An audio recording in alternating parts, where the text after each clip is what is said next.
What's going on, everyone? I'm the OPJellicent, and I'm battling here for week number 3 of WPL Season 9. My opponent is Luxanse, coach of the Lillycove Lopunnicos. Solid player overall. We did battle last season, and we were able to pick up the win there. It was a great game. And yeah, now we're here in week number 3 of Season 9. Ideally, it'll be another good one. So let's go ahead and talk about the matchup first. When I saw the two matchups, when I saw the two rosters, I thought that we both had really offensive teams, so essentially I'm trying to maintain speed control right here. I also have great ways of getting up hazards between my Fortress and Roserade, and I do have some defensive pivots being Reuniclus and Tornadus, as well as Fortress too, so I have a lot of options for this matchup right here, which I definitely wanted to take advantage of for sure. Let's go ahead and talk about my team one by one right here. So starting things off, we have Choice Scarfente, which is a great way of controlling speed against his team. I do have the Iron Head just to go ahead and catch a Mega Diancie. With that, maybe even turn 1 just to go ahead and knock it out. However, I'm not really anticipating Mega Diancie lead, it's really just there as a failsafe. I also have Choice Scarf Keldeo, so these two are really my primary way of controlling speed. Keldeo is my primary win condition right here just because its attacks do a lot better. I just have to try to get up hazards and then weaken Azumarill into range of Surf, and then Keldeo can easily win this game. Reuniclus is actually Assault Vest with 4 attacks, and the reason for that is I really wanted something that can take on Calm Mind or Raikou, and I do have Psyshock on this set, so that definitely helps out right here. I do also have the Flash Cannon, and I have investment to take 2 Diamond Storms for Mega Diancie, even with Stealth Rock's damage, because I'm a Regenerator, of course, right? So that's definitely helpful right here. I do have the Flash Cannon just to go ahead and knock it out. It does also check like a Rock Polish variant, so that is very helpful right here. My Fortress is Aqua Berry, just in case he tries to knock me out with an HP Fire from Mega Diancie. It also helps out against the Kyurem. I think that's definitely going to have fire coverage as well. I can go ahead and wear that down for Surf with the Gyro Ball right here.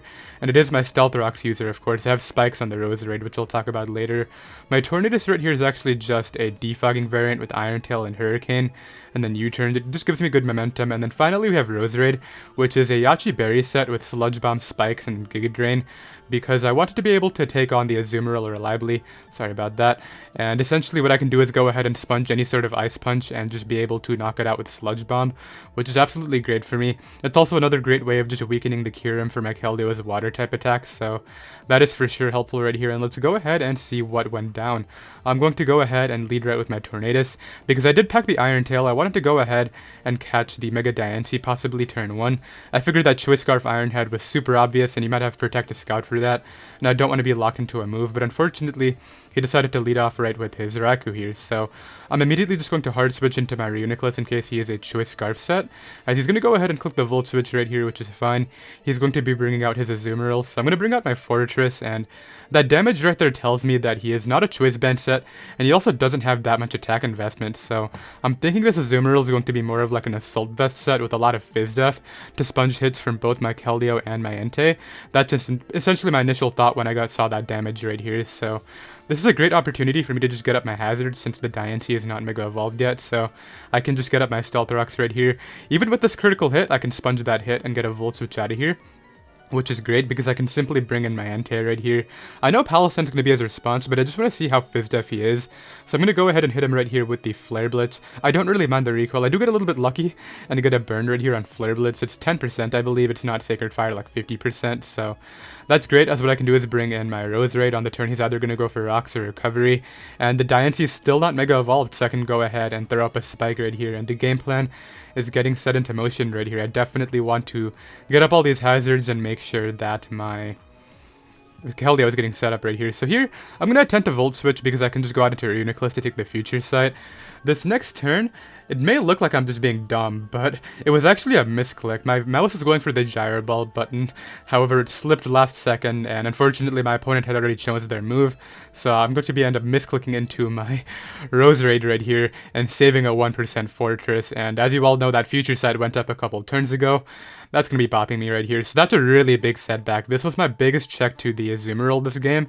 If you didn't have Ice Punch, I just completely took it on. Knockoff didn't really do too much damage, but now I just don't have a switch into Azumarill, so I really have to hope that the hazards I have up are enough to just go ahead and pressure that for Keldeo.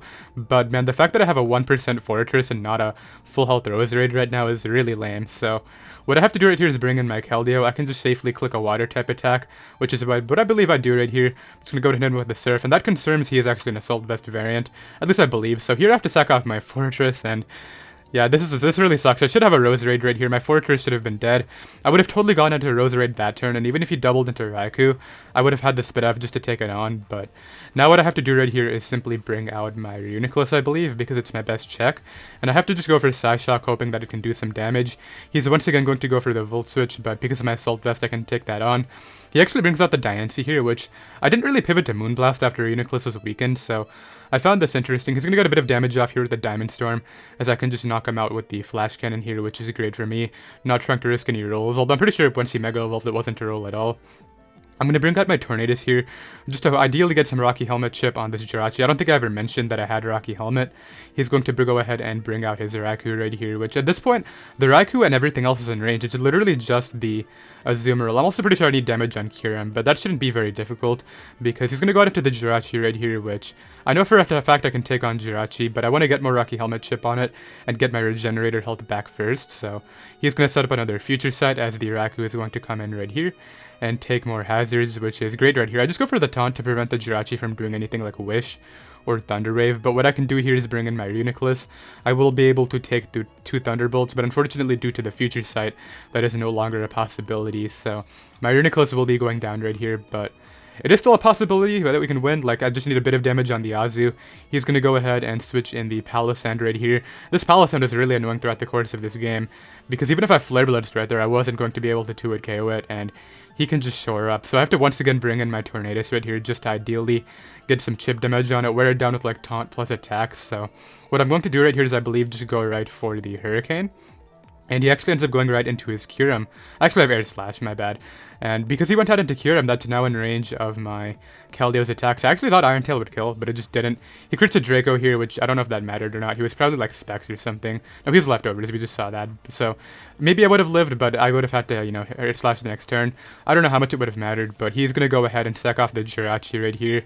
And essentially, I don't have Extreme Speed on my Entei, so what I can't do right here is try to switch out into Entei and hope that I could like Extreme Speed to put him in range of my Keldeo, because I don't have that attack, unfortunately. I didn't really want to run it on a Choice Guard variant. I had dual Fire Stab, Iron Head, and then Stone Edge just to help me dent the Kyurem a little bit harder. I'm pretty sure there was something else as well, but pretty much what I have to do right here is play off of a player off miss, because, I mean, my Roserade wouldn't have completely won me the game right here.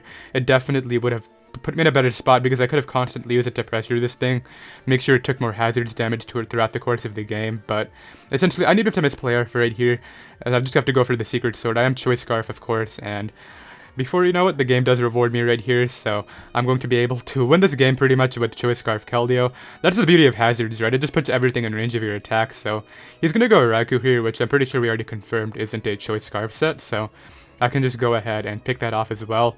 And now pretty much all I have to do is switch out into my Entei right here and knock the last 2 Pokemon out with the Keldeo. So I for sure got lucky right here. It would have been a ton of theory mining had my Roserade been alive. It definitely wasn't a guaranteed win for me, but I definitely think if I could get it more hazards, or even just get some, you know, prior switch into the Azumarill, I would have been in a much better spot. But Surf will knock that out, and Kyurem's going to come in here and die to the Stealth Rocks. So we get a win right here. Definitely not my smoothest win at all. That was a really lame win in my opinion, because he missed player off, and it was completely my fault for misclicking into Roserade. I should have just, you know, slowed down and actually made sure I clicked the correct attack. Had Fortress gone down right there, it would have never really been that big of a deal, but hey, we move up to 3-0, which I guess I'll take right here, and next week we battle Adam, coach of the Manchester Skarmories.